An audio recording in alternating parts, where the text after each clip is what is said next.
So good morning, everybody, and welcome to Kotakurai Then and Now. My name is Bina, and I'm a member of the board of AVI USA that's hosting this event. I grew up in Oroville and was a child at the time that this video and this event is references. And I am just, forgive me if I'm a little emotional, but this is really the landscape of my childhood. And it is so exciting to introduce three of my favorite mothers from that time. I often joke with them because I've eaten so many meals at their table that I owe them several years of groceries. So we have Lisbeth, who traveled overland from the Netherlands and settled first in Silence, which is a community where my mother started. My mother is Jocelyn. And then everybody from Silence moved on because that's the site of Bharat Nivas. And Lisbeth and Jaap went to Kottakarai, and with the permission of mother, founded Kottakarai in the early 70s and had their children there. And their children have had children in Oroville, so their grandchildren. Lisbeth has taught geography. She's a photographer, a yoga instructor, many other things. All of these women have many incarnations. And Judith arrived in Kotakurai in 1973. And with her partner, partner at the time, they started Angiras Garden and had 3 children, and also started a leather workshop there. And then Judith worked in the financial administration of Oroville, and now she, for quite a few years, works with Matra Mandir. And Bobby, who is our third woman on this panel, came to Oroville in 1973 and moved to Kotakurai with her 2 older children and settled there and had 2 more children there too, and started a workshop knitting sweaters, which she exports all over the world. And all 3 of these women have stayed friends through the years and wanted to do something exciting. So they went on this trip back to Kotakurai and videoed it so that we could all see it. During the video, which we're going to show now, please stay muted, but use the chat as much as you want for comments and questions. If questions come up while watching the movie, we will address them afterwards in a Zoom panel with them.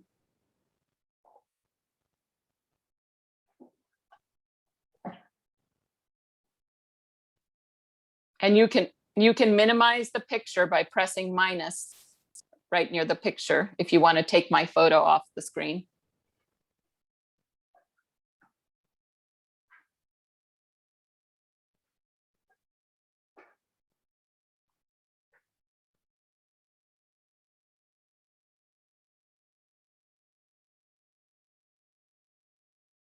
Good morning. I'm Lisbeth. I'm Bobby. I'm Judith. And we've known each other for a very long time, since we lived together in Kottakarai in the 1970s. About 3 years ago, we realized that we hardly ever saw each other anymore. So we made a conscious effort to decide to get together and do something special together at least 3 times a year. So now we're inviting you on our latest adventure. We've decided to go back and revisit our old haunts. We're going back to Kottakarai to see what's happened to it over the last 50 years. And we will share with you our reminiscences, our explorations, and our encounters. We're going to start here in the old heart of our community, where Jaap and Lisbeth set up a house in 1972. So we started with digging the well in 1972. Jaap, Larry, and Daniel, Diane with little Laura Louis, and myself. We had no children yet. And we started to build very simple mud and bamboo houses.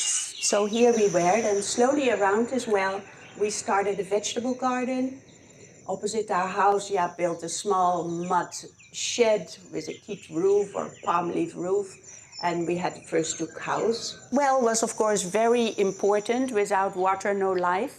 We had a big casuarina pole over this, and standing on the side, 1 foot and the other on one leg, and the other leg on the casuarina pole, we had a rope and an iron bucket, and we pulled out every bucket of water for all our needs.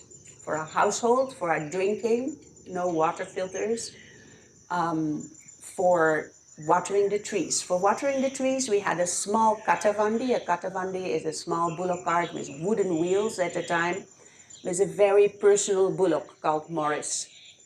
And we had a Vandi driver called Rasamanakam. And the little kids, even when I had my babies in 73 and 76, they loved to go sit on Rasamanakam's arm, and they loved to go for rides. I was very happy to discover this little house, which was close to the well, that Jaap built me. And it was built just before Chandra was born in 1975-76. Banu just told us that in the cyclone, the beautiful tile roof came down. So there is a corrugated roof. There was a beautiful wooden loft inside. The wood is here. And yeah, it was a sweet little house here. It was always a big event when we caught the bus. About 75 paisa to get to Pondi. The bus was very full. You always had a goat on your lap. Some people were engaging with you. Other ones, they said Villekarans, white faces. They didn't want to sit next to you, but it was usually quite an experience. And the bus stopped everywhere because the conductor wanted to be sure that everybody had tickets. There was always people having, how do you say, a free rides. ride. Yeah, here, somewhere here must have been later a big structure. We also built a big geodesic bamboo dome, of which we have still. It has all changed a bit. Yeah, that is very clear that it's not so easy to find our way around anymore. Things have changed a lot.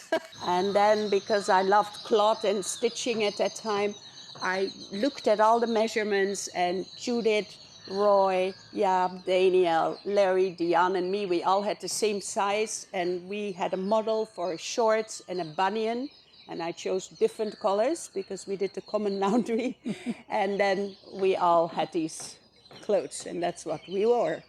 The same ones. The same ones, just... But Dion and I used to get a bit more creative, actually. So we would take old white saris from Pondi, and then we were tie-dyeing them with this powdered dye that we could buy in Jaya Emporium, no?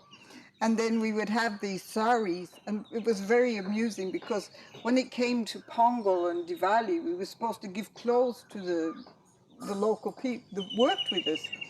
And if we would give them these saris, they absolutely thought we were just so disrespectful. They couldn't believe it, you know. We should have gone to Pondi and buy something really expensive. But one day, my capsule that I was living in at that time got completely broken into. Same story, everything disappeared. And the next time I went to Alankupam to catch the bus, I saw this bride getting ready to go on the bus to her wedding, dressed in my tie-dye sari. So after all, they became heirlooms. But in the village, we had the Ayurvedic clinic, we had a community center, there was a library, most of which was centered around the house where Constance had lived. Yeah. So we had a fairly close contact with the village, but at the same time, whenever you went there, there were the dogs always around your feet and the children going, "Paisiama, paisiama, paisiama." That's one thing we can say has changed incredibly in the last 50 years. The children at that time were totally skinny, full of lice and scabies and wearing rags.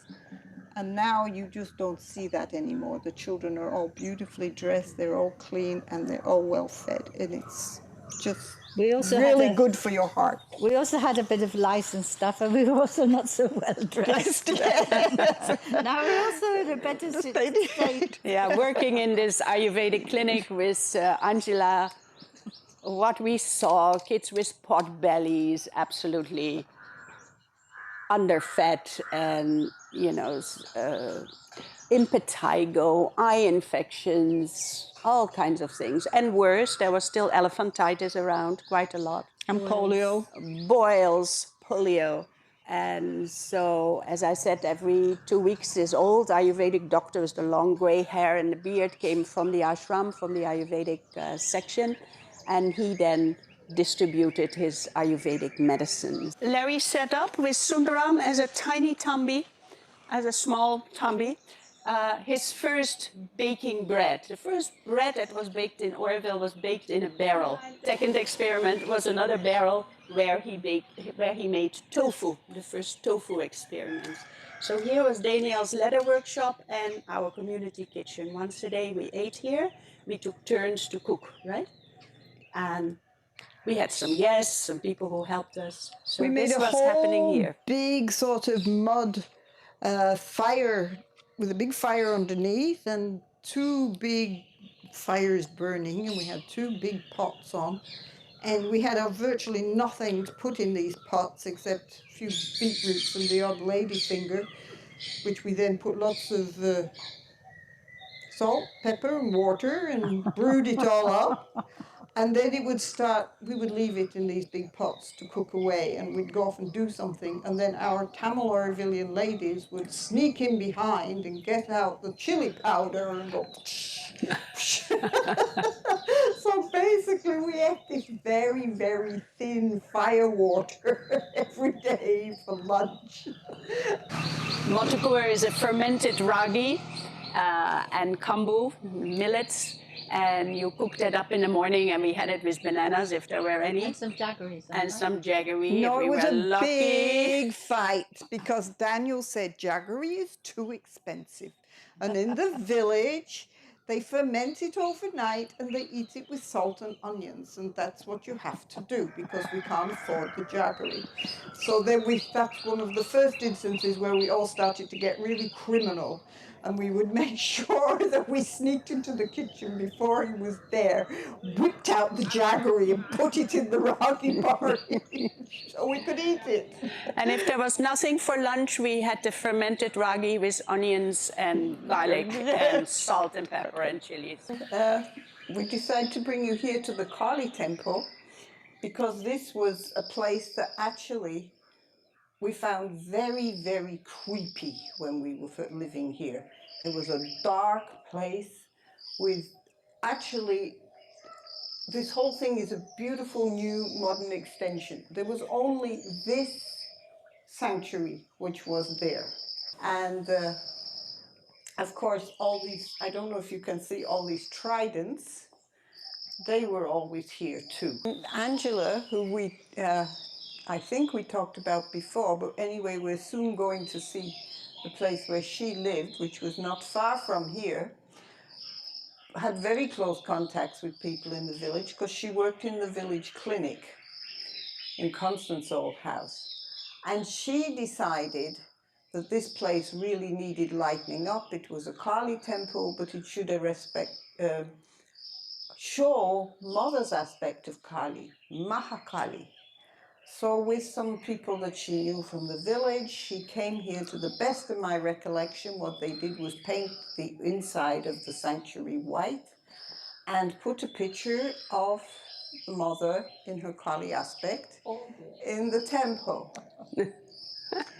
But this story at that time did not really turn out very well because she was at home one evening with her two small children alone. Daniel had gone out, and one of the devotees of this temple came as I recall, with our dreadlocks and all his ashes and red and everything, with the trident, and stabbed her in the leg. And I think that this was the beginning of the move where they decided to take some time out and go to America. But when I look at this place today and see how the villagers have made it so beautiful, they have put this tank, they have put all these small sanctuaries, they put this beautiful canopy up here. They completely changed the vibe. It's so peaceful, so tranquil. I think in the end that Angela really got her way. Yeah, look at these tridents now, all with their beautiful lemons on them. They look incredibly peaceful. They're covered in neem leaves. Yeah, spiritual atmosphere, Mother called the neem. Yes. So they're all there. Kali is still here. A beautiful Kali. Beautiful Kali. Yes. Yeah. And through here we have another little sanctuary, which we'd like to show you. 40, 50 years, and then having... And it's also nice to see this little temple, which is quite in the heart of Oroville, but really secluded. It's just a temple. It hasn't been built around, and it's really stayed itself, you know? Yeah. So we also found this beautiful hand pump here, which was how we, most of us, got our water in that time. We didn't have tap water. We all had a little hand pump in the garden because the water level was so much higher at that time. Of course, they're a bit, this is sort of a modern design. They had a different sort of top. As you can see, you used to get plenty of water from there.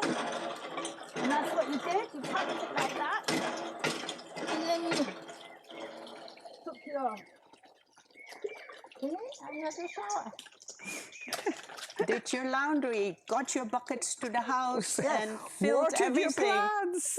Okay, so this is all of what is left of Daniel's house. The very first house that was built here in what became known as the pony farm. The silk cotton tree behind is a baby of the one that was there at that time. The one that was there apparently has fallen down several years ago. And this whole place is now where Ramesh is living, and he feels... Yeah, now it's almost got waste. It's not all the skeletons and the part of it's falling down, and there is a lot of bugs. And I would like to, take it out. I mean, break it and see what I can do in future. Then it's very good that we got all these nice pictures of it before it disappears. Yes. Daniel will be very pleased. Yes. He is in Mexico, and we will alive? see, Okay. but he is blind. Okay. He will hear about it. He will hear about All it. right. And And Angela also, she's... So maybe we yeah. should describe that there are actually huge hornets flying in and out. yeah, The whole thing is pretty much kind of dilapidated. rubbish by now. And I think that should be demolished. Yeah. Yeah, but it's really nice that we filmed this for posterity. Unfortunately, you can't go up because the steps it's broken. So otherwise, it will be nice to see inside too. It was very nice. You lived actually I in lived there. almost a year in this house. Then other people came in here. They had ponies, hence the name Pony Farm. Because again, Kotakurai has now 5 or 6 communities. We were all one community at the time. And because there were no trees, you could basically see each other, but it was a long way walking. Yeah. So our children used to ride ponies here, right? When they were like, girls of 9 and 10 were always on their ponies. But in the beginning, they had their own horses and ponies as well. Yeah. And now, if you would look here, there is, I don't know how many houses, 20 houses? And now we are about 25 people here. 1, 2, 3, 4, 5, 6. 7, 8, 9, 10, 11, 12, 13, 14, 15, 16 houses total. Yes. Yeah. Newcomer and volunteers. And here in the back you have Ramesh built a nice house here. It was, I heard it was a common kitchen for this for the community when Yes. they were. This kitchen was built by a Gaia and Hillis at the Okay. time of the pony farm, actually. Okay. So they lived in this hut, but they wanted to keep the kitchen part separate, so they built that.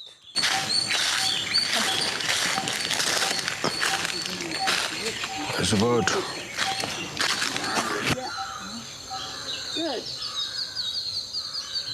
Angira's garden was started in 1975, at the time when Angiras, my eldest daughter, was born. And we had been living just over the way at the what's now Kottakarai Plaza, which we'll be showing you soon. And here there was another of those big silk cotton trees.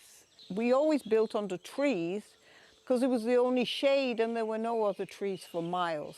Actually, from this spot, we could see the Matrimondir coming up. We started to build our little mud house with its peat roof, with its Pakamaram loft, into which we finally became a family of 5 in a very small space. But when we came here, we had nothing. We had to go to the well, which is by Ganesh Bakery, and carry all the water. But very quickly, we decided to turn this whole area into an orchard. Actually, this area is part of the industrial zone. And we were very aware of that, and we had the idea that if we put mango trees and other large fruit trees and space them out correctly, there would be space under these trees for workshops and handicraft units in the future. Well, the dream didn't come out exactly, but it came out approximately, because rather than handicraft units, there are houses here, in pretty much as we had envisaged it. And the trees are all here too. So we can maybe go around a little bit and show you more of what we actually developed in this quite large parcel. We, I should say, was me and Big Pete, and then the children. There was absolutely nothing. There was total barren nothingness. But it's Doris who actually literally decided that a termite-ridden mud house really wouldn't do, and decided to build something really nice and proper. Enough is enough. Enough is enough. Because we battled with the termites from day one, completely. And I claimed this mango tree amongst all these others. Here are the modern version of what was, at that time, the first bore well that we dug in this area, as far as I know. And we did this fairly quickly, because the chances were that we could never have managed to put in all these trees and this orchard by just hauling buckets from the little well at what is now Ganesh Bakery. And we really had to have a proper system for watering. We even made this tank here for the children to play in. And we had an enormous vegetable garden. We did it very scientifically with indoor raised beds, and I claim the first carrot in Oroville.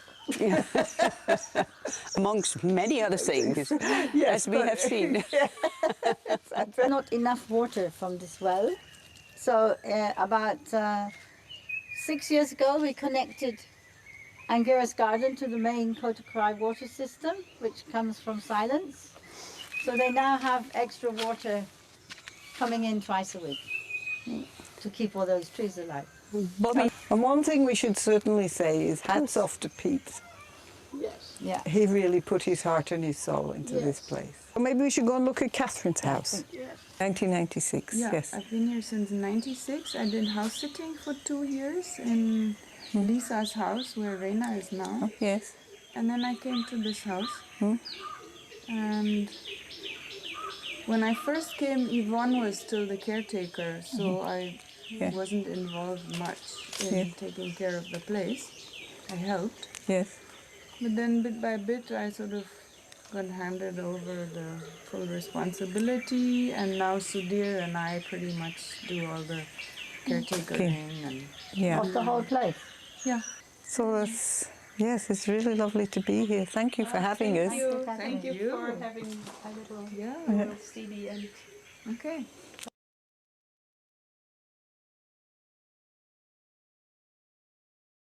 This used to be the old silkscreen workshop which Gerhard built. It was very big. We made lots of silkscreen pieces there. We made a column book. We exported many things to DW in Germany. It's getting louder, and now it's obviously a much bigger workshop with lots of very loud machines. We also used it partly as a community kitchen. There was a lot of things went on here. In those days, it was actually a very nice building with a beautiful red tile roof. And Gerhard had very cleverly put a kind of cupola on the top of blue glass so that we were all working in a really good atmosphere.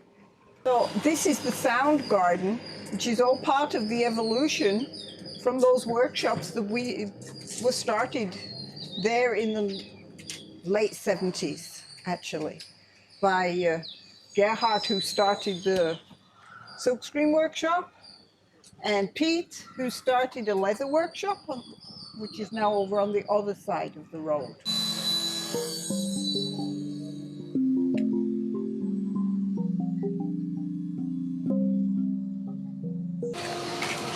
You put some water.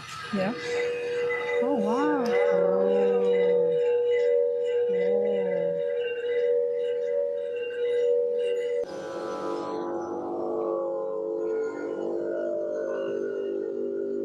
Side of the road, we have now this enormous building, the Svara Musical Instrument and Research Unit, of which, of course, the Sound Garden is part.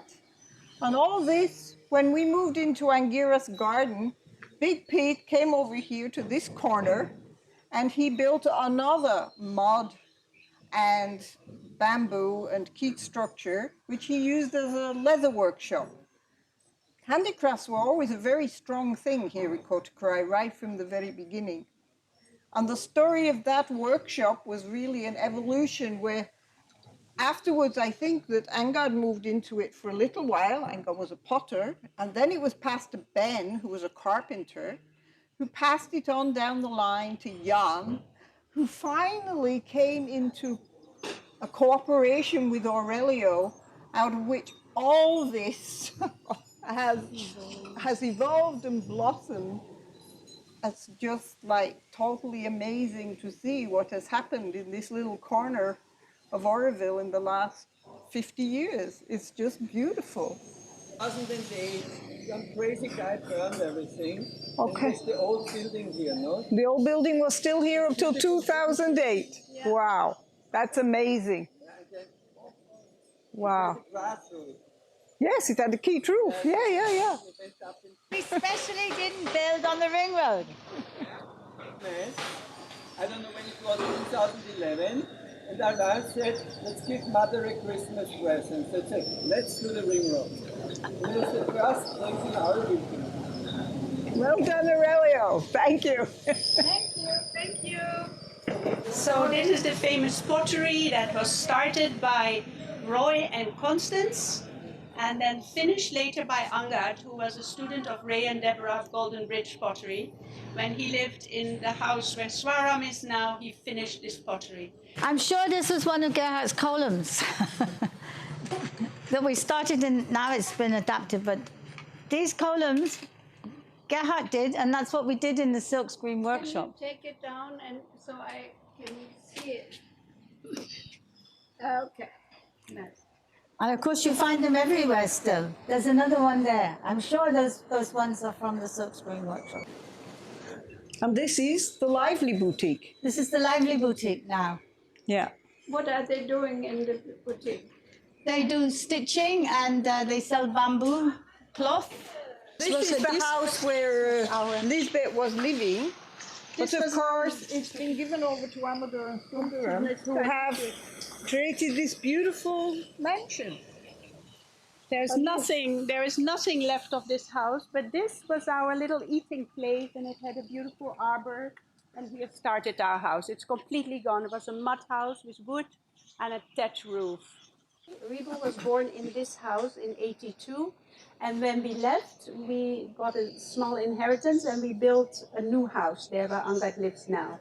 And we knew Sundaram and Amuda since ages, though they were kids. We were very young too. Yes. And at that time, it was like that in Oroville. If you got another chance to have a house, you just gave your house to somebody else. Yes. I was super lucky that Lisbeth and Angat, that time they gave this house in '88. I finished building in 2000. In 2000. In 2000. Yes. Yes. There was a moment in Oroville's history in the late 70s when suddenly we weren't getting any funds from Pondicherry to keep our maintenance together. There was a complete breakdown of communication, even in the mid-70s. And at a certain moment, somehow a deal was negotiated by people like Jaap and Daniel with Shamsunda to have some money to set up the bigger production of food for ourselves. And actually this field, which was completely unused, but in fact was a really good rice paddy, Very good rice paddy, was the area they decided to really concentrate in terms of farming. Even in that far corner, there was a cow shed at that time. We had our beautiful cows Jaap was totally dedicated to the cows. And we were growing everything that we could imagine to do, papayas and bananas and all the vegetables and everything, to try and feed ourselves, as what was coming in the basket was so very inadequate. So when Amadou says that this is one of the oldest farms in Oroville, she's absolutely right. This is really started then in maybe 75, 76, maybe even 74. We actually started with the millets, ragi and kambu and varagu, because they were easy to grow on the monsoon rains, with the monsoon rains. Yes, this land where we are sitting, it is one of the richest soil for the paddy. Now we are not growing paddy because of the water situation, because paddy need a lot of water. And the water is, the well is dry up, and then we made another bore well here, which is the smallest one. So we are irrigating with a sprinkler, and now we are growing almost all the vegetables here. And it is 100% organic. So what we have an organic vegetable. Also we have a cow, so we get a manure that we are using for the compost for the organic. Okay. And Sundaram was the first baker with Larry in the palm grove, where Larry baked his first bread in a barrel, right? Oil barrel, yes. An oil Small barrel, oil and also barrel. tofu. Yeah, tofu, yeah. Also, he made tofu there. So then Sundaram moved to the big bakery in Celebration, where we'll go next week. Yeah.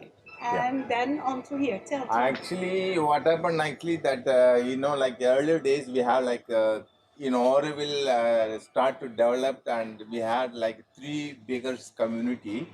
What happened actually, we are going to there and here and there, and we eat like as a family. We are inviting to that olden days that from other community people to our Kottakarai community, they come and eat all the local millet, ragi and kambu and red rice and all kind of rices we are cultivating here, and cooking ourselves in our small kitchen is there. We have a community kitchen. With it, beside the community kitchen, we make a small oil drum. We bake bread, small bread with the millet bread also.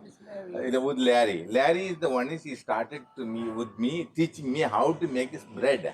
So the 3 loaf of bread for our community people, and then from other community people come and say, hey, what this? Where you got this bread from? They said we are making here. Why not send it to us? Then that how is that the bread is this bread is distributed to whole over. And after slowly we kept up that our bread order is increasing more and small oil drum is not enough. Then we need to have a extend our bakery and to a little bit more bigger. And therefore we are idea to move at celebration there and we start a big bakery. It's created by and funded by the Tamil Fund. And when Meenakshi was coming to Oroville that time, it was given like 7,500 rupees to build this building, and it was like that it happened. So from there, I start for whole community distribute the bread, and from there, from Kottakarai, bread is expanded, and then 1990, this Ganesh Bakery started. When the Ganesh Bakery started, the reason also I want to give a training to that our local villages, and also to get our local millet into the biscuit and bread and things like that. That how that the bread is started. Grocery store, shop for Orvillians. And it's run by Tulasi, and here he is.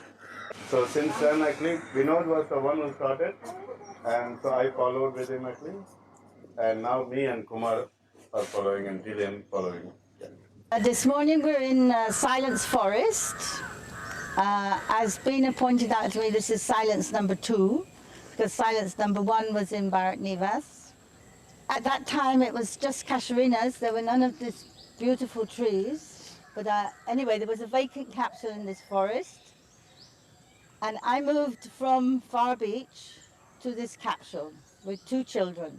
The capsule was very small. We slept in the top and we cooked underneath, and we carried all the water from the well. Well, I didn't stay there long. And if you look over here, you can see something of what a capsule was like. This is a very nice spot to stop. And in my imagination, the capsule was somewhere in there, which is very beautiful. I think I stayed for a few months there. And then Gerhard, who was staying in a capsule farther down, as Judith said this morning, a bit lonely, and I moved in with Gerhard. So I vacated this capsule. And we pieced it together. I think that after I vacated, Judith moved there. But then Jocelyn built a workshop here to make her crochet shoes and all the things. I think you can still see a few of the granite pillars, which must have been the workshop. You see those granite pillars sticking up? Yeah. So that was the workshop, and according to Bina, she lived here for quite a long time, and she planted an orchard, and of course she started all the crochet shoes business. And just here, to the left, is the very, very old Silence Well. This well was here when we came. This was part of the land that came. We've now actually joined it to the main Silence water system, but at that point that was the well, and that was where obviously the people here got their water from. So for many years Hans was the steward of Silence. Hans was very, very low-key. He lived a hermit existence, but then unfortunately Hans died. He looked after the forest. I have to say he totally protected this Silence forest, because actually the outer ring road should go through the middle of this forest, just behind Dave's house. Because Dave won't be very happy if it does go through, but anyway, after Hans died, Dave became the steward. This is what 50 years on is the latest version of the capsule in Oroville. This used to be Afsani's workshop, and after she gave it to Gillian. Okay, and then Gillian was making crochet shoes. And at the same time, just down the road, the lady, the lady who ran Jocelyn's workshop, the head lady, she also at Ganesh Beach, she was also making the crochet shoes. And this is my workshop now. This is Aura Mix, where we make sweaters mainly, and a lot of crochet things. There's about 30 people working here. We were talking with Sundram. He said that we would fill the barrels on the bullock cart and bring it over to the field where we had all the trees planted, and then we would carry the kujars and water all the trees. Well, this is the field. Now, there are some trees left. This, I think, being a very fine example, probably one of the finest. There's another very fine one inside. A lot of them have been cut down, but some have survived. And now we are going to go into what is now called celebration, which was the field where we had the trees, and we had a few capsules and a few houses eventually. And the bakery. And the bakery. Gerhard built this house. That was our sort of first house, just the bottom part. And we lived here. Those were our water tanks. The water tanks are still there. We had some more capsules in the garden, and at the end of this garden there's a big hole where we had water for our water buffalo, because we had a water buffalo at that time, because Shastri had a milk allergy and couldn't drink cow's milk, so we got buffalo milk. Anyway, eventually the buffalo went to Cow John, because we couldn't cope with the buffalo in the end. These trees need quite some protection, because people always want to cut them down to put more houses. This is where the bakery was, the famous bakery. And for a long time, the oven was still left standing here, because of course the bakery was a keep structure. And these are actually the stones of the oven. I don't know how long they'll be here. This is Oroville archaeology. It was the time also that the bread was really, I mean, Larry already and Sundram distributed the bread to some nearby communities, but this was really the time of a Oroville bakery. This is where Gerhard had his first capsule. Yeah. And he had a little hand pump in there. Later, Ivar moved in there, and he planted a whole lot of bananas there. Ivar was a great character. He lived first here. Yes. He was a forester, and he was also working with villagers always. And in the beginning of Isayambalam, I think Bobby has that story. And also he would go around. He would always say "wanna come" to everybody when he drove around, and he would work with the children, and he would teach the children to sing. Gerhard built this first granite house. We'll go and see the house in a minute. It's called Isa Amblam because Ivar was also here. We left in 1981, and when we left Ivar. He stayed in the house with all his children and everything, and he wanted to have a school of music. So Isa Amblam means school of music. And he started the school, which is further on over there. The Isa Amblam school he started.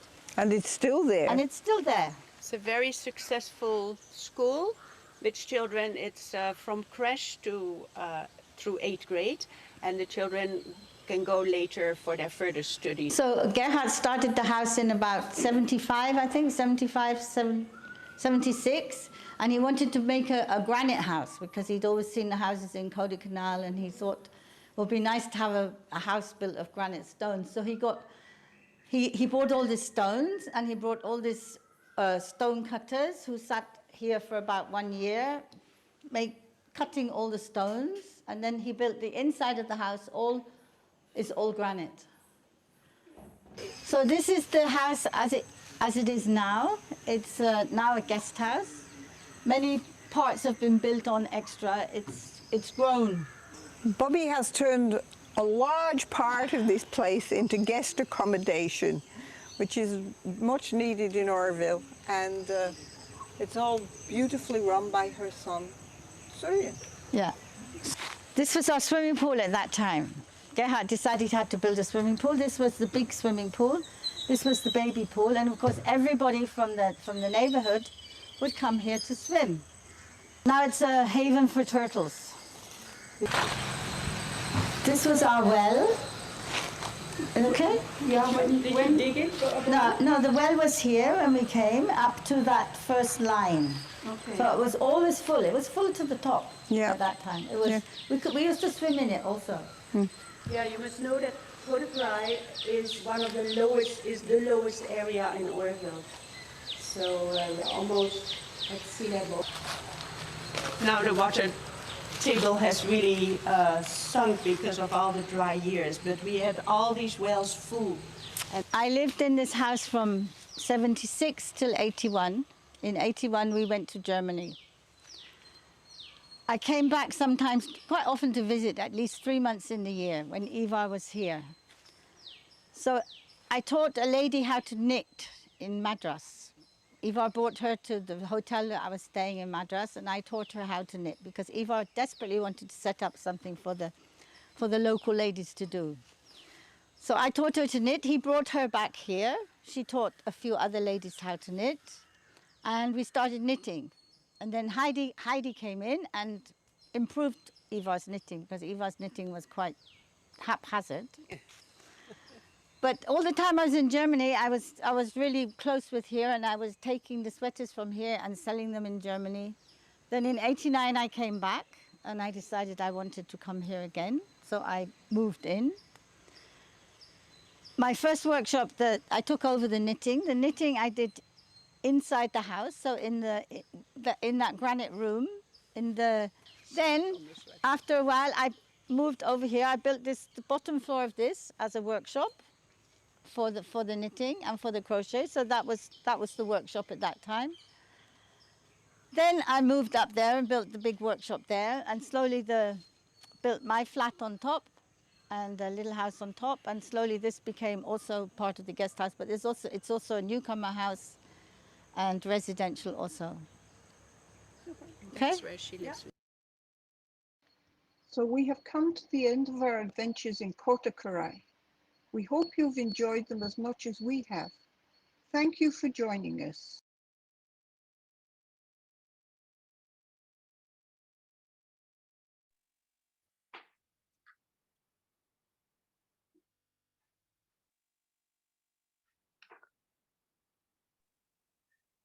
Thank you for taking us on this adventure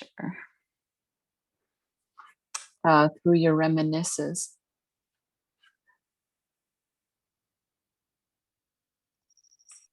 Thank you so much for taking Bobby, Lisbeth, and Judith for taking us on this adventure through your reminiscence. And thanks so much to Francis and Doris for documenting this adventure. One of the things that stands out as we watch this are the trees. And I remember as a kid that I could stand at Judith's house and my mother would shout and come home, Bina, and it was a couple miles away, but there were no trees, so the sound just carried right across the place. So now we're going to open it up for people to have conversations with the panelists and to ask questions or comments. I'm going to start by just asking Judith, Lisbeth, and Bobby, looking at this, like the trees is one example of something back then we never dreamed it would. I don't think we expected to see the forest in our lifetime look the way it does. Are there other things as you went along this journey that you're like, wow, this was something that I didn't know I would be able to see in Oroville, or things that just stand out in this little reminiscing adventure? Since Bobby and Judith are upside down on our screen for some reason, maybe we'll start with Lisbeth. Lisbeth, do you want to just share thoughts on things that have emerged that were just you had not thought of it? Okay, I've just unmuted. Yeah, definitely the trees, the people who have changed, like Judith said, how there was so much poverty and not enough nutrition and food for the people. And I think especially, and maybe because working in education, I've done my whole life in Oroville, is the education of the children, and how when the children come back, some of them go out and study abroad. Some of them stay. Whatever they do, they all find their ways somehow. And when they come back, they are so happy to come back. It's so important for them to experience the West or wherever they come from. And yeah, this for me is, yeah, that is so much satisfaction of the work I'm doing.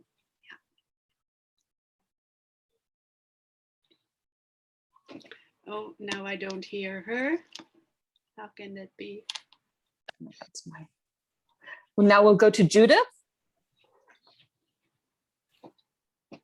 Hello, Judith. Is your mic working? Oh, Yes. it's not working. Yes, there we go. Okay. Yes, I think that maybe. Your mic just stopped working, Judith.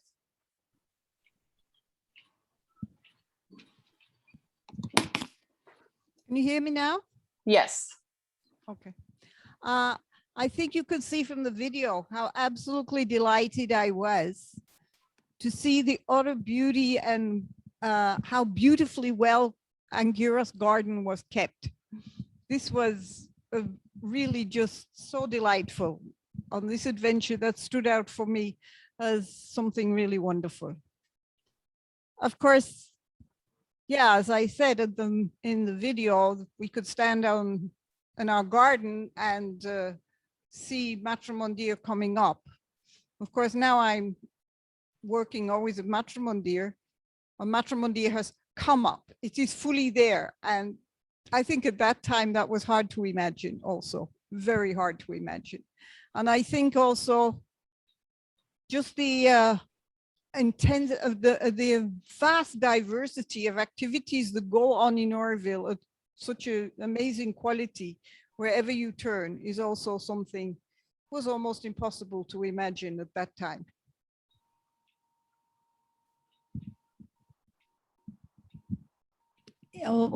What I'd like to really say is thank you to Doris and Francis, because they did so much work to get this together. I mean, we had to work also. We had to get up, I think, 4 Sundays really early to do this and walk around and edit it all. But without them, nothing would have happened like this. And it was quite amazing, because as we went, we actually remembered things that we'd forgotten, because Judith knew something which I'd forgotten, or I prompted something which then they remembered.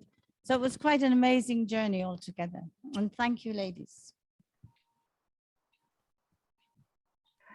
Yeah, I remember that I never got lost in Oroville. Anywhere we went, we could see the Matrimondeer when there were no trees in the way of the vision. And another thing that is interesting about Kottakarai is that Kottakarai is the only community in Oroville that's named after the village next to it, right?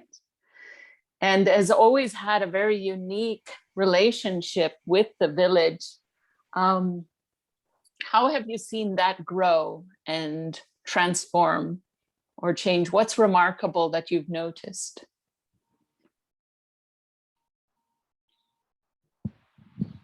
Well, I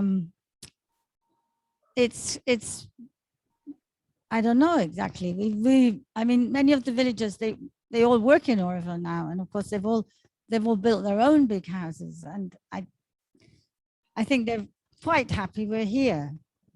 The close villages, the farther away villages, not so many people are really aware of Oroville, but I do hope that they've also come to recognize the value of the trees somehow, at least partly, maybe not completely, but there's still a lot of work to be done between us and the villagers. We are still quite far apart, I think. We still have quite different values, which needs to be, we need to get closer to them. I think that also, in a way, they have matured a lot in a certain kind of way that has been totally influenced by Oroville being there. I think if that kind of impoverished ruralness that they had would, of course, already been impacted by the big India boom on the expansion of Pondicherry. But I still think that the very fact that there was work on the doorstep and work that's done, offered with a certain quality of caring and personal respect between employer and employee has definitely impacted somehow the whole life that they have in the village. And I took one time a few years ago, a trip into the village again, and was actually amazed that no child came up to me and said, Paisiama, Paisiama, Paisiama, but all said, good morning, good morning, good morning. And the dogs didn't bark at me at all. So I felt there had been quite a big progress, actually.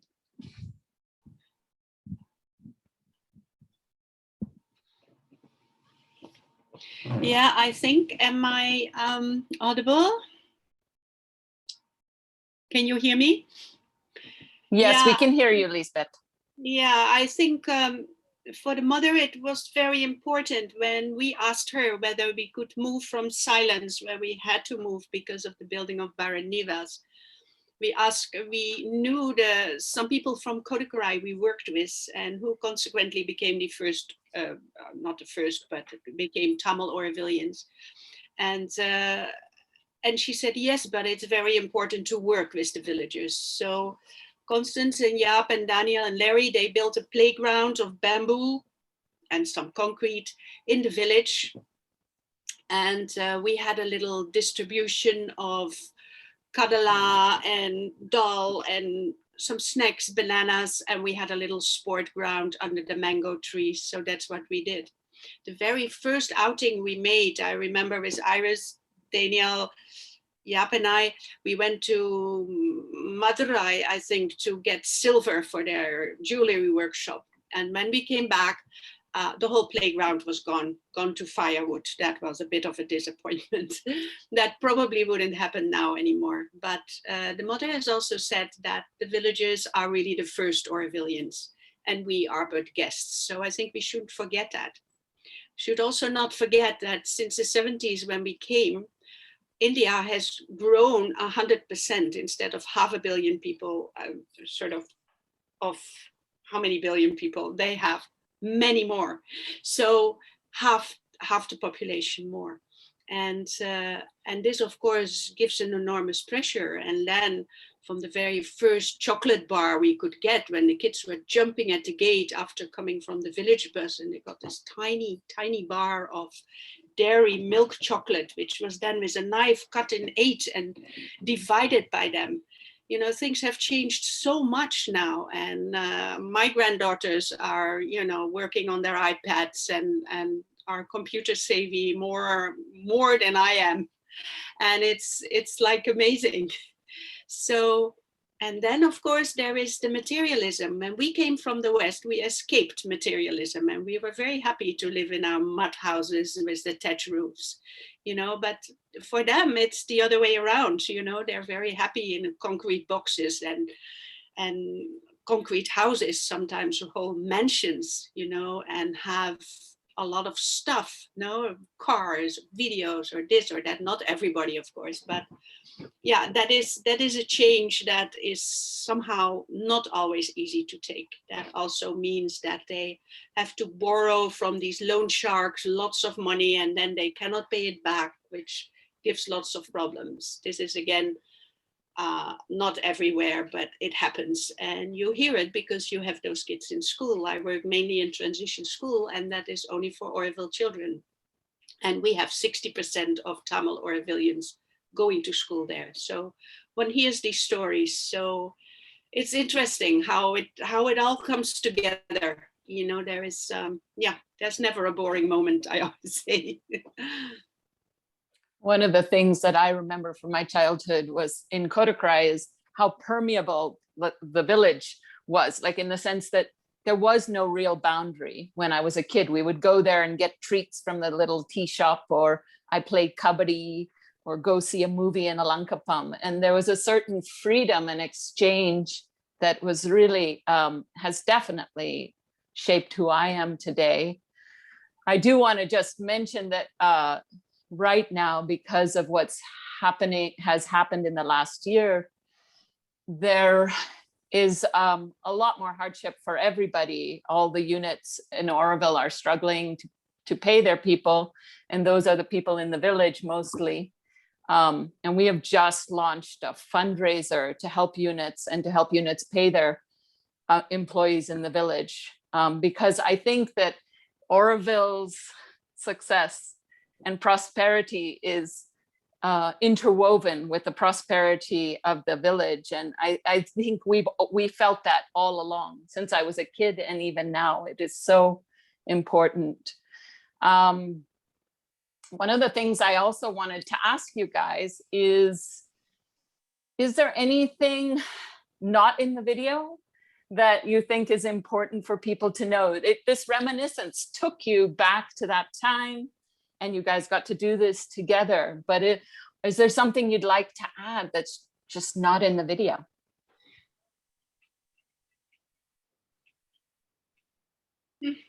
No, is that a no? All encompassing.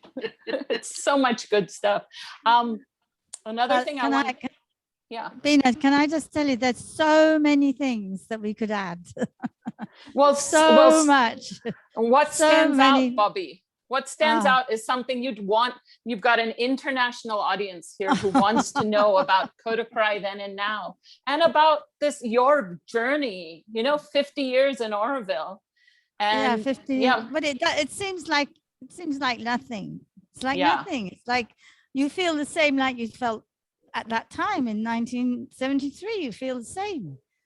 And all the relationships with all the villagers that you've had and all the people that have gone through your lives. And, I see Larry's face there. I'd like to hear what Larry has to say. I'd like to hear what a few of those people that I've seen their faces, like, what do they think of what we've just told? What do they remember about Kotakurai? I think that would be very nice to have those sort of things, if they don't mind to talk, added on. That's what. Yeah, so actually that was my next question. Maybe we should go there. I was going to say to you, are there people you see in the audience who you'd like to speak? I see a lot of people in a lot of friendly faces. Do you want to start calling out and one by one and see if they'll unmute and share with us? Well, I'd like to start with Larry, and then I'd like Chris. Okay, and Larry, then I can see all the others. Larry, can you unmute? You have to find your unmute button. So we can see you, but we can't hear you yet. There we go. How about that? Welcome. Hey, guys, it's great to see you. I'm at work, by the way, and I'm supervising a psychiatric hospital at the moment, and so I get calls I'm in my office, but it's great to see you. I want to share with you all that just 10 days ago, I was with Daniel, who was kind of the founding father of Kotakurai. And so we had actually 3 days of just reminiscing. And I just wanted to share with all the people who know and love Daniel that although he's going through some difficult times, he's shining so much like the Daniel that we all know and love. And I'm wondering if is he here joining us or no, sorry, he wouldn't be able to do that. He has joined other events with Lisa listening. So having seen the video though, do you have any thoughts on Kotakurai then and now that you want to share with this international audience? Well, I just, Yap and Lisbeth and myself and Dion, we all kind of came to Oroville at the very, very close times. And that move to Kotakurai was, that changed all our lives in an incontrovertible direction. And like Bina said, there's, she gained so much by growing up in that unique, special atmosphere. For me, and I think of all of us, and especially the interchange with the villagers and being exposed to that world and that life. I think it has I know it's changed me, and I think it has changed everybody who was involved there. And it was a very, very special time. And yeah, it's great to look back at it and see how it has formed us all. And Thank you, Larry. Thank you so much. Now, Bobby, you had mentioned Chris. Chris, yeah, where's Chris? It's my age. This is my twin brother. This is Chris- kind of the. Chris made a There we major go. contribution to the. Welcome, Kotakurai. Chris. Having seen the video and now you're connected with all of us, what is something that stands out to you? Can you hear me? Yes, we can Oh, totally hear you. I can hear you. I can't see you, Chris. Where are you? He's on the screen, Larry. Maybe you need to Go change along, your maybe. view. There's an arrow you have to press, maybe, Larry. Okay, like I say, I'm at work and I'm on my iPhone, and it's just, I have 4 pictures here. Yeah. So we're gonna anyway. listen to Chris now. Yeah, let's Chris, listen. go. Oh, I've got to talk, have I? Only if you want to. Yeah. Do you have something you'd like to share after seeing these videos? You've got a group of people who are reflecting and reminiscing. It was really great to see that video. It was really great, and how they talked about it. I mean, of course, as Bobby said, loads of other things probably happened, you know, but you think, I mean, I just was thinking of all sorts of stuff that was going on when we first came, you know. And I mean, I was a little bit, I suppose, I don't know what I was really, but it was, I mean, I loved it there at the beginning, and I came back again and built a house in Kotakurai as well. And but as what things stands turned out to you? Eh? What stands out to you when you see that video? Well, what stands out, I mean, I've been in Oroville since the bakery for number one, Ganesh Bakery, Sure. that has got pretty big now from what I knew it. I haven't been there for quite a few years, you know, and all the buildings and the old, talking about the well, because when we were first there as well, we used to get cheese and stuff from milk from Yap and Lisbeth. And so Lisbeth, yeah, of course, she was the first person I've ever met. She was born on the same day, same year as me, you know, so we're exactly the same age. And yeah, I mean, I miss not spending much more time there, actually, I must say. But as things turned out, you know, I sort of, yeah, I did what I did, you know. What can you do? I also know it's so lovely to be able to reconnect. This is really the miracle of technology, right? Yeah, that we can come. I was amazed I even got it together to do it, because there were so many buttons and things I had to do, like download, and before I could, but I got it in the end. But I'm on my computer. It's a long way from a kerosene lantern, right? It is, absolutely. And I think stay with us, but let's see who else is here that from that time. I think I see Gordon and Jean on there. Got it. Should we welcome them too? Gordon and Jean, can you unmute and say hello? Or Gordon, hello. Yes. Okay. Well, Jean isn't here. She had to go somewhere. But yeah, I was there at that time, and when I arrived, I set up didn't set up a real school, but I taught classes with Catherine and I was your student. And Mira and Nelly and Dola, you know, and it's nice to go. It's nice to go there and see Dola, both Dola and Catherine, you know, back in Oregon. That's very nice, you know. And you know, the thing about Kotakurai was, and a lot of the Greenbelt communities, is that, you know, they didn't look that much different from the village. You know, they made the houses may have been made a little bit better, but they were basically still mud brick and thatched roofs, right? And of course now Oroville doesn't look that much way different from the village because everybody's building concrete houses, you know. So it's different, but you know, it wasn't that different. And everybody, there were no motorbikes. Everybody rode a bicycle. Kotakurai had its one bullock cart, and it was Paramal, right? He was the bullock cart driver, I think. Paramal. Lasamanakam. Huh? Yeah. Lasamanakam. So when they delivered bread, it was on the back of a bicycle, as I think I remember. And right, Larry, was it on the back of a bicycle? Well, the bullock's name was Morris, and he only Yes, had I one remember horn. Morris. And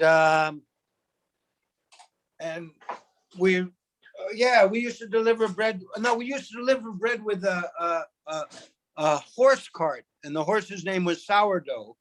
And and Chris, you always did what you did, and that's what I remember. And that's profound, Larry. Well, that's what you said. You just said you did what you did, and I said that. Yeah, that's true. You always did what you did. And One of the things you want to keep in mind is there are people who literally haven't been to Kotakurai, so you want to keep giving them perspective on that then and now and all of this. It's very helpful. Well, and I think one of the things to say is Larry literally at one point fed a lot of Oroville with bread. Yeah, he was a super baker. Yeah, it was big. I mean, you know, if you want to go to Pondy, I mean, if I wanted to go to Pondy, I'd walk out to the road and take the village bus, you know. Yeah. I also want to keep reminding the people who are listening, if you have questions for this group, these people who have been there for so long, if you're curious about something about Oroville, this is a good time to type it in the chat or raise your hand so I can call on you. As we keep reminiscing. I also know that there are some of your kids are on here, right? There's some other people on here. Bobby, Judith, Lisbeth, do you see some of these other people you want to say hi to or invite to speak? How can I see everybody? I only have 5 boxes. Yeah, I see 4 arrow there, people. Elizabeth. There's an arrow. There's Angiras. Let's invite Angiras to say something. You having seen your childhood home? Do you have one of the experiences I have is everything is a lot smaller than I remembered it. No, it isn't because they've all built these massive houses.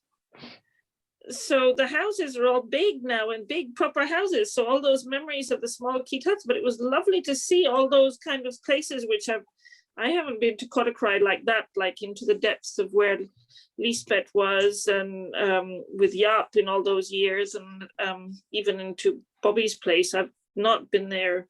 I've never been back there probably. So that was kind of, oh, my memory is still there. Those places still exist. They're actually real places in my mind. I haven't forgotten them. So yeah. But it was really lovely. Unfortunately, I had a very urgent phone call that came in the middle while everybody was doing the talking. So I've missed all the talking up until this minute. What stands out to you, Angiras? Like you were a kid there. Or what does this bring up for you? What do you notice about Oroville, about like where it is and where you think it might? You know, we never dreamed back then that Oroville would look like a rainforest. What are things you think would like to see? I don't know what I'd like to see, but I was just flashing back to, I think I went back, feels a while ago now. I was there on Oroville's 40th or 50th, and I was standing in the Mandir one morning with my mother, and it was like the end of the bonfire. And it was like, oh my God, look what we've created over the last 50 years. And, you know, when you kind of go back to those stories of people, stealing the jaggery and, you know, the milk and, you know, the stories of, well, actually there wasn't quite enough food. And looking at us all now, like Lisbeth in her posh yacht and, you know. Not mine. But it's like, look at us all now, you know, that kind of real. We were really poor. We were in real poverty. We didn't have food. We had nothing, you know. And look at us now. It's incredible what's being created in Oroville. And yeah, there's still lots to happen and still lots to create, but the dream is happening. Yeah. As a child of Oroville, is there something when you see this that you wish or that you would like to see for the future that comes up? I guess I still kind of, as a child of Oroville, I think my biggest scar in a way is all the squabbles, and I would like to see the harmony. I mean, I think it's much more there now than it was before, but the kind of that still is that feeling of where we really have our unity with each other, and can work together more harmoniously. Every time I kind of think I'm ready to go back, and I still, yeah, it's that comes up, that who's going to object to something, who's going to not want you to do this, that, or the other, or put stumbling blocks in your way, because that still, I think, yeah, it's all happening, but it's still happening with, you know, it's still not an easy place to be. Maybe it's not meant to be easy, but it's still. I always say it, Oroville is the microcosm of the macrocosm, or the other way around. That what you see in the world, you see there. Yes. And I think that that's still true, as frustrating as it is. Is there anyone else that we want to include in our discussions? Arama and Suryan, I think I saw also come out of Arama. Hello. Hi. Hello. I wanted to just share a little something of, it brought back little bits of memories. Obviously, I was a really small baby in the times that my mum was talking about. So I have just like certain snippets of memories. But then later on, there was some more memories. But the one that really stuck out at me was I have this memory of eating a slice of bread from the bakery. It's like the first fresh loaf out of the oven. And I had a slice of bread there. And the memory is still so vivid with me. It was the best thing I've ever tasted in my life, I think, really. Just freshly baked bread from the oven was fantastic. But the thing, I mean, like I said, I have lots of little snippets of memories, but the biggest memories I have actually are with Aravinda, who you can see here. And we used to go to the pony farm all the time together. And that was so much fun, doing all sorts of things. So yeah, it was just riding out with Achilles and Gaia. I saw Ramesh's house, which he said had been the kitchen. It was just like, oh yes, sitting there eating meals. Yeah, it was just brought back a lot of fond memories, I have to say. That was really nice. Chime in, Aravinda.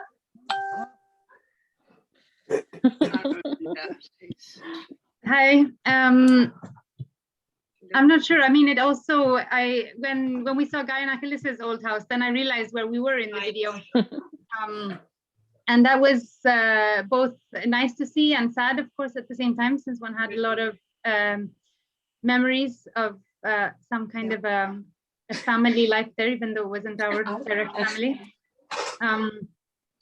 Yeah, and what they, of course, that's from later on, but what the pony farm had was a really beautiful contribution, I think, to Oroville, those happy years. Yeah. Very sweet. Suryan, do you want to chime in? I think, are you still there? Yeah, I'm still here. Bina, hi, long time. Hi. Suryan was my favorite. Aw. Bina was like my older sister, my little protector, my big protector. I don't know. It's a bit of a blur now. I wasn't expecting to have to speak. Well, watching those videos, I mean, you live in Kottakarai, so it's a little different. But what came up for you? One thing I noticed is that I'm the only child here that's actually in Oroville. So all the rest of the youngsters are somewhere else. Somewhere else in the world. But yeah, it was really interesting just seeing the ladies of Kotakurai do their tour, and there's a few places I didn't recognize at all. like the first well that Lisbeth was sitting on.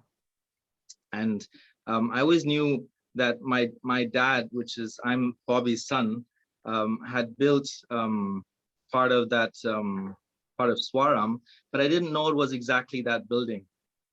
So yeah, it's, I guess what comes up for me is just gratefulness, you know, to the old timers, you know, that that started Orville for us, you know, and also a little bit of sadness, sort of seeing how time passes and remembering the good old days, you know, because it was so innocent back then. It was so fresh back then. Actually, this morning I was sat there and I'm doing a lot of kind of meditating recently and just trying to come into the moment and remembering the sensations of being a child in Orville, and actually feeling that again this morning and in that realizing how far we are removed from our reality when we're so caught up in our mental dialogue.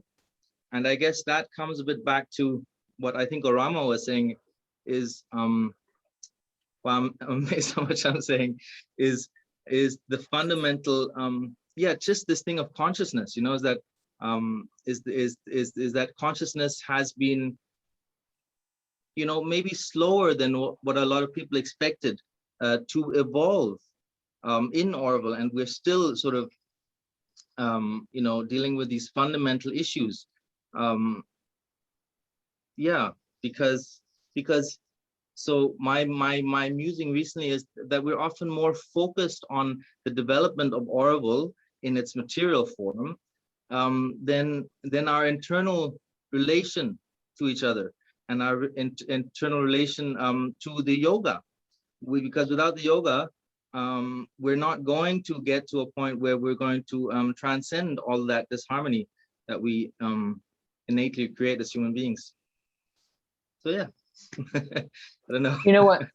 Yeah. Listening to you, I'm actually present too, is that there is a magic because you just uplifted all of us. But I'd love to hear from Lisbeth, Judith, and Bobby. I think they have something to say after that. You just inspired everybody here. Go on, Lisbeth. Yeah, thank you. Can you hear me? Yes. Okay. Yeah, thank you, Suryan. That's so sweet. It is always so sweet to meet you. And just wanted to say that Suryan is an amazing musician too. He said that none of the Kotakurai children are in Orville, but that's not true. All my children are in Orville. So that's Mukta, Chandra, and Ribu. So do you remember? No, I meant in this chat, Lisbeth, just in this chat. I was noticing that none of the... Oh, at the chat. Yeah. Sorry, I invited them, but it might have been difficult. I don't know. Okay. Is there anybody else on here who would like to? Yeah, I'm I hear here. somebody. Oh, is that Nadaka? Hi, yes. I have to tell you something. I think I know the one thing in Kottakarai. Do you hear me? Absolutely. I know the one thing in Kottakarai that has never changed.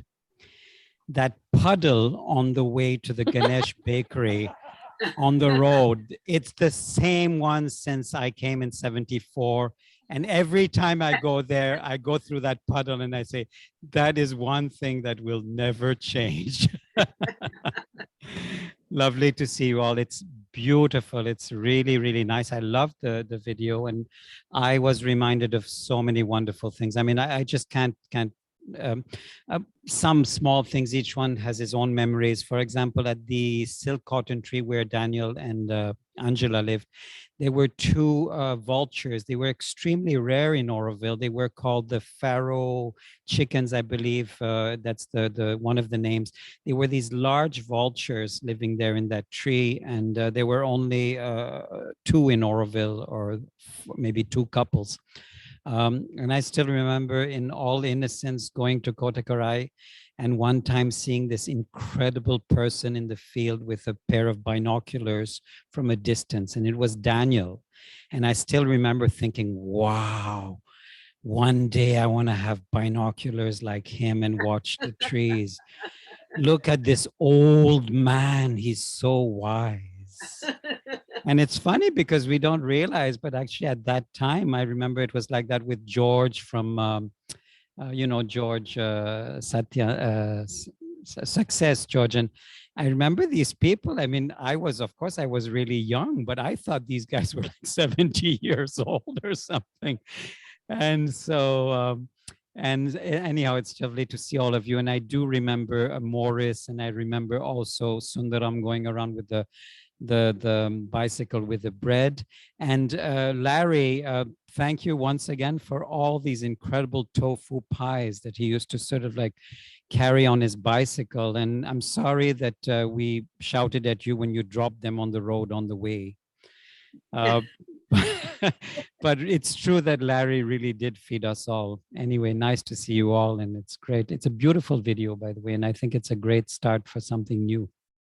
It could be all over Oroville, and it's really great. Okay, ciao, everybody. Anyway, thank you so much. Thank you, Nadika. So is there anyone else in the audience that we haven't said hello to that wants to speak? If you unmute now, we could say hello to you. If you want to just say hello to the panelists. Say your name and yeah. Jaya. Yeah. Yeah, I of course, it's so wonderful to see you all. I'm sitting here on the side, and I was very surprised. In the middle, I started to remember that actually I had no idea, but I also have Kottakarai memories.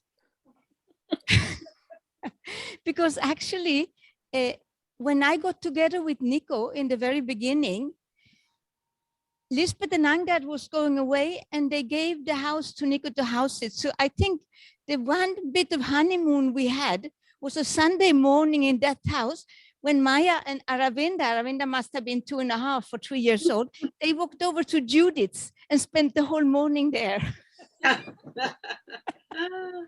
So thank you very much. And thank you, Lisbeth. That was wonderful. That was definitely something that came up for me watching those videos, was how open everybody's doors were. I mean, probably me more than anyone took advantage of that.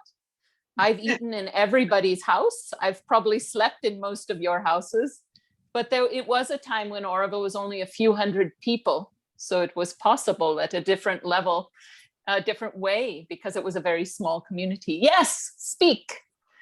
Hello. Hello, hello. Andre. Bonjour, bonsoir. Now I want to say, okay, I came late in Kottakarai. I came in '89 when I met Bobby. I was living in Verité, then met Bobby, then moved to Isaï Ambalam, and I'm still in Kottakarai. I'm still part of it. And I remember very well one day I met your mom Bina. Yes. And she said, "What? A Frenchman in Kottakarai?" And I'm still there. Well, it's true. Kotakurai was opposite side from Aspiration. Yeah, where it all the was. French Yeah. people live. But but I'm really happy where I am, and yeah, Kottakarai is my place. Okay, and it was a beautiful evening, beautiful to see you on screen, beautiful to see old faces, new ones. I mean, beautiful, fantastic. Okay, good evening. Good evening. So thank you so much for sharing. I see Mary has raised her hand. Mary, you want to unmute? There's Mary and Jack. Hello. Find your unmute. There you can see Jack's finger. There you go. Oh, you just muted again. It was unmuted. Okay. There you go. So hello, welcome. Thank you. I'm listening to this, and I just wanted to make a shout out to Larry, because he not only made wonderful bread, but at a certain point he figured out how to malt the ragi. and turn it into cakes that tasted like chocolate cake when we had nothing like that. It was just kind of an amazing treat that and biscuits that he didn't stop at bread. He kept creating and creating. And the Kotakurai bakery now still makes some of these wonderful, wonderful biscuits. The other thing that I was thinking that struck me is the sense in Oroville then, and even to a certain extent now, is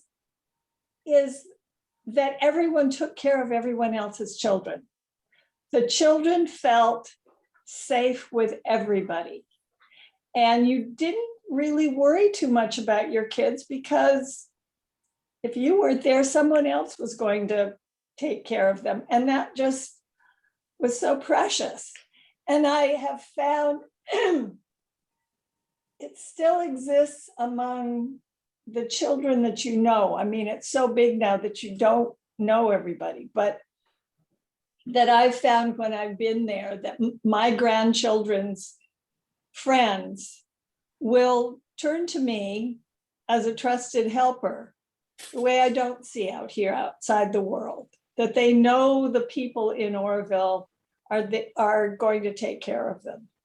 And I feel like that's a wonderful thing. And I also was listening to Suryan and saying, you know, there is a force that works on the inside.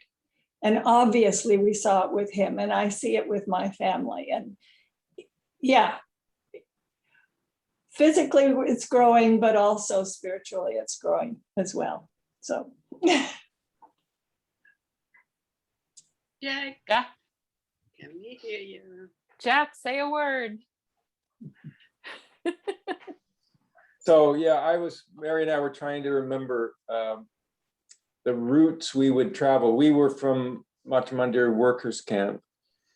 And because we were concentrated on Machamandir, we didn't get out much. I mean, we were pretty cloistered in that little enclave of folks that worked at Machamandir. So going out was usually a special occasion, like a birthday party, visiting Yop and Lisbeth, or just being.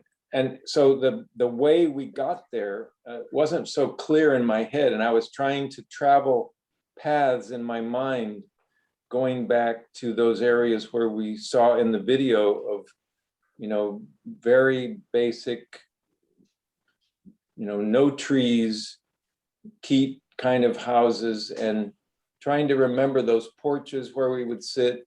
I remember Constance and Iris's and Danielle's little leather workshop, and the memories are in those colors of bamboo and red earth, and the roads back then you didn't really need to know where you were going, because you could see so far. You could see where you were headed without really knowing, and now you've got to have a map. So it was fun trying to revisit those places, even though we didn't go there a lot. well, and I had to laugh at Nautica's statement, because I said, that's how I know it's the route that I used to take, because that pothole is still there. Yeah, it made us laugh, Nautica. So lovely. It's so lovely to connect heart to heart. It's so lovely to have this technology. I mean, going from hand pumps and wells and lanterns. I know it's getting very late in Oroville, but I do want to give our lovely panelists one more chance to just speak to us, and anything you'd like to say that hasn't been said, and anything you'd wish to see in the future of Oroville, whatever your reflections are as we wrap up this. Fanu, you know what, Julian just pointed out that somebody, Brian and Fanu, is that what we just seen? Yeah. Oh, I didn't see it, but yeah, go for it. That's fine. That's fine. I just wanted to say what a wonderful morning it has been, and so many stories. And although I mainly lived in the other part of Oroville, aspiration and utility and fraternity, I feel we are all one. And everything was said really touched me. So, I mean, we are as well. But one thing I wanted to say about Kottakarai, and one thing Judith said, that they, at the very beginning when they created Angira's Garden, they still had in mind that it will be an industrial part. And they built it in a way that it gives that the possibility to flourish like it is today. And that is, for me, I never realized that before. And it's so nice to see Bobby and Jody and Lisbeth and all our friends. So my heart is full. Thank you. Thank you, thank you, thank you. Yeah, that's, you know, and just remember, we really are committed to connecting hearts from Oroville and all around the world. So if you have ideas of how we can do that, write to us. We'd love to do more with you guys. We love this. I think everybody's hearts are full right now. Lisbeth, do you have anything you'd like to, before we wrap up? I found this wonderful, and from a few years ago when I made the first walk on Kotakurai, in Kotakurai with Bobby, and then contacted Judith, and we met 3 times a year for dinner and did something special to this idea, and it developed way more than we had anticipated. But we are happy that this is also a record, and of course the footage was hours and hours. Doris, and with a lot of help of Judith, also had to shrink it to 45 minutes. But I think it's, yeah, it was well done. And I hope this is a kind of documentary, a document that can be kept and maybe shown once in Cinema Paradiso to Orvillians when that is open again. And yeah, it is, so I felt very satisfied. It was a lot of work. We met 4 Sundays and 1 afternoon, and we met separately to kind of make a script. And yeah, I think it was a learning curve for all of us. I was very happy that my old photographs could be used, because I had them kind of handy, because at Orville's 50th birthday, I did an exposition in Pitanga of the early days. So all these photos were handy. So it was nice to see them. So yeah, happy to see all our friends, the kids, Aravinda and Angiras and her sisters. So nice to see. And everybody in the States. Thank you. Thank you. It was wonderful. Thank you, Lisbeth.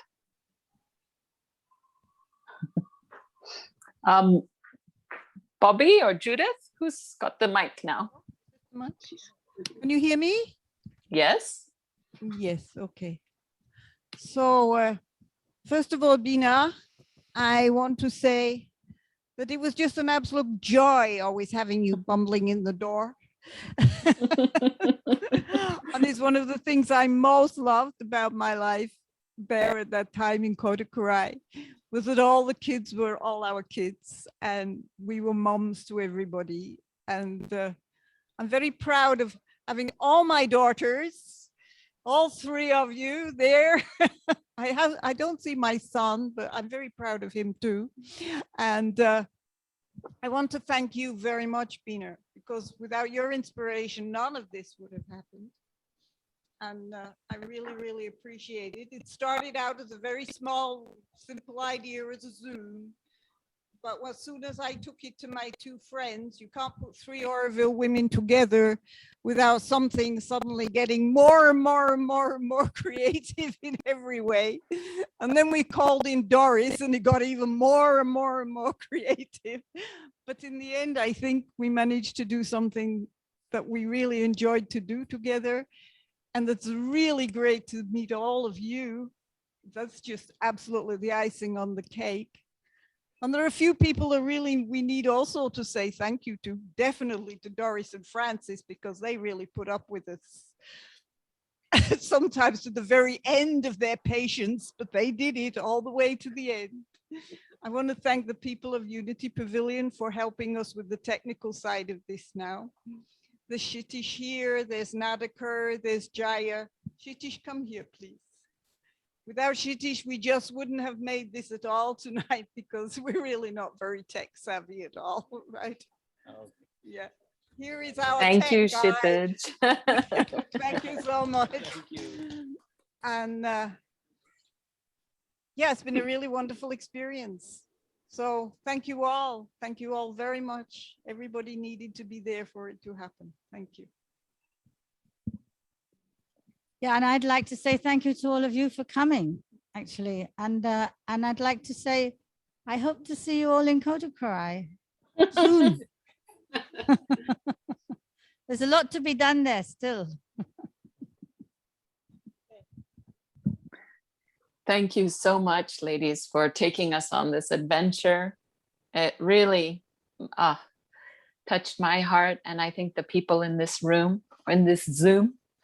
I'm so grateful to Unity Pavilion, to Kshitij, as you said, to Doris and to Francis, and really to you for making the time and the energy to bring us into your lives. And I'm also so grateful to Oroville International USA, my colleagues, because I feel like we are really committed to creating heart-to-heart experiences. And within that, there's a lot of freedom for us all to express. And it is so, I'm so grateful for the platform that Oroville International USA has given me to connect with my mothers and my sisters and everybody else. It's been so beautiful tonight. So as we wrap up, I just want to say thank you again to everybody. And hopefully we'll see you soon on another Zoom, or hopefully in Kottakarai, even better, right? Now, if everybody wants to unmute for 1 second and just say good night to our Oroville friends and goodbye. Good night. Bye. Bye. Thank you so much. Thank you. Good night. Hello, hello. Yeah. Good night. Bye. Thank you. A wonderful trip. Yeah. Doesn't work.